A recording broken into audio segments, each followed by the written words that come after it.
Et bonjour à tous, merci à vous d'être là pour cette nouvelle vidéo. Pour le début, tout du moins, nous sommes accompagnés de mon cher Batman qui a trouvé que le spot était parfait pour faire sa toilette. Merci Batman de nous honorer de ta présence. Donc dans cette vidéo, après vous avoir présenté la dernière fois mon top polar 2023, je voulais vous présenter mon top littérature 2023. Donc il n'y a pas grand chose, il y a 7 romans, tout simplement, 5 romans, faut que je prenne à compter. Tout simplement parce que j'ai moins lu de littérature cette année et je me suis rendu compte que j'avais lu beaucoup de romances, ce qui fait qu'il y aura quelques romances dans ces titres. Tout d'abord, je commence par vous présenter un gros coup de cœur que j'ai découvert en audio. Il s'agit des Trois Mousquetaires d'Alexandre Dumas, que là j'ai aux éditions Flammarion.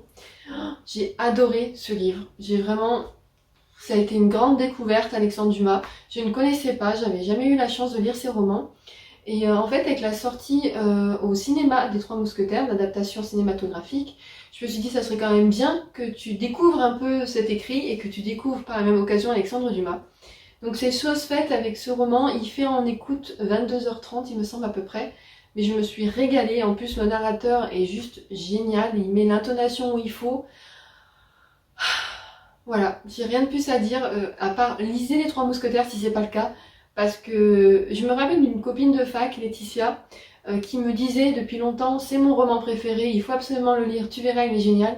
Et ben ouais, mais je sais pas ce que j'ai fait pour attendre aussi longtemps. Donc voilà, ça a été une super découverte. Vraiment, les Trois Mousquetaires, la plume de l'auteur, j'ai adoré et j'ai tellement aimé qu'en fait j'ai continué avec 20 ans après, que j'ai également écouté. Celui-ci est plus long, il fait 27 heures d'écoute où on est 20 ans après la fin du tome 1, donc des Trois Mousquetaires, où on retrouve nos mousquetaires et d'autres personnes.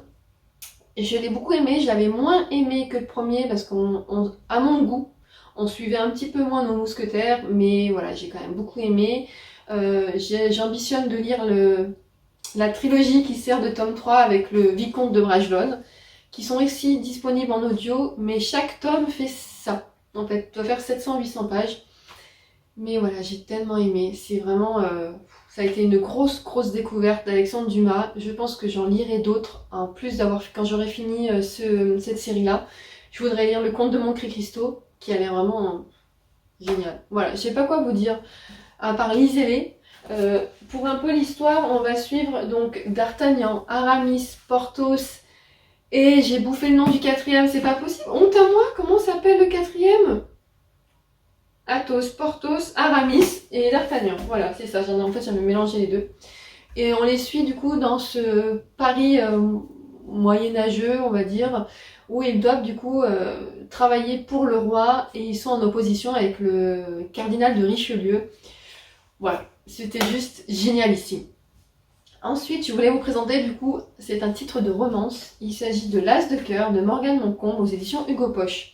Alors j'avais mis 4 étoiles à celui-ci, mais de mémoire j'ai préféré la suite qui est l'As de pique.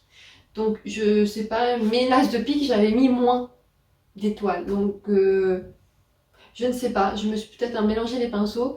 Mais j'ai beaucoup aimé du coup cette série, donc on peut dire une duologie, parce qu'on retrouve dans l'As de pique, c'est un des personnages qui est présent dans l'As de cœur. Là, on va suivre Rose et Lévi, qui sont des joueurs de poker qui veulent gagner.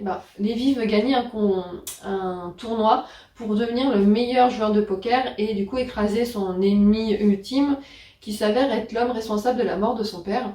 Et Rose va être là pour l'aider parce qu'elle est très forte avec les cartes, elle les compte et vraiment elle est très forte. Elle va lui apprendre ses techniques.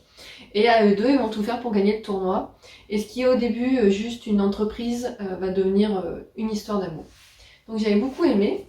Et c'était le cas pareil pour l'As de pique où en fait on va suivre un jeune homme, j'ai plus les prénoms par contre, je crois que la fille s'appelle Vanessa, où en fait lui en fait il est garde du corps et elle c'est une grande star de séries comme Disney Channel.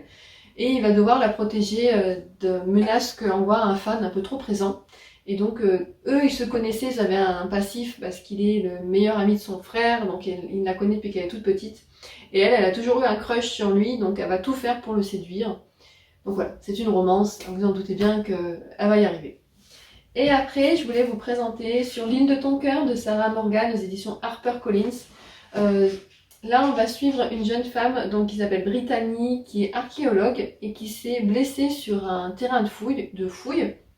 Elle va devoir retourner sur sa petite île qui est Puffin Island, où elle a hérité d'un cottage de sa grand-mère. Et une fois sur place, elle va se retrouver nez à nez avec son ex-mari, Zach. En fait, c'est son amour de jeunesse, ils sont restés mariés que quelques jours. Et en fait, il va vraiment briser le cœur quand il est parti.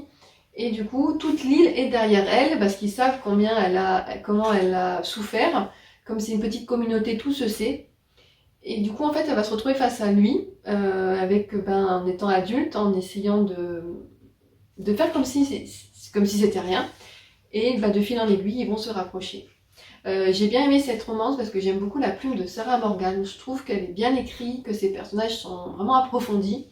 Et à chaque fois, c'est un vrai plaisir de la lire parce que j'aime beaucoup son univers. Et enfin, le dernier qui est un gros coup de cœur. Il s'agit de L'envol d'une étoile ou La gladiateur de Virginie Platel aux éditions du 123. J'ai lu ce roman il y a 2 ou 3 mois, peut-être au mois d'août, je sais plus, août ou septembre. Et ça a été un vrai coup de cœur. En fait, on va suivre Diane Vidor, qui est une virtuose du violon, qui commence dès toute petite, dès 4-5 ans, à jouer. Sa maman est professeure de violon, donc en fait, elle participe à son insu aux cours qu'elle donne. Elle apprend plein de choses, elle arrive même à corriger les élèves. Et en fait, sa mère va se rendre compte de son potentiel et va la confier à divers professeurs d'écoles de musique, de conservatoire, pour la pousser à réussir sa carrière. L'action se passe au début des années 1923. C'est assez compliqué pour une femme d'être une artiste reconnue à travers le monde, une musicienne, et d'autant plus qu'elle va être soliste. Et du coup, on va la suivre, qui va évoluer dans son art. Voilà, j'ai beaucoup aimé. Vraiment, j'ai adoré. On la suit également avec la Seconde Guerre mondiale, comment elle continue de faire de la musique, mais d'une autre façon.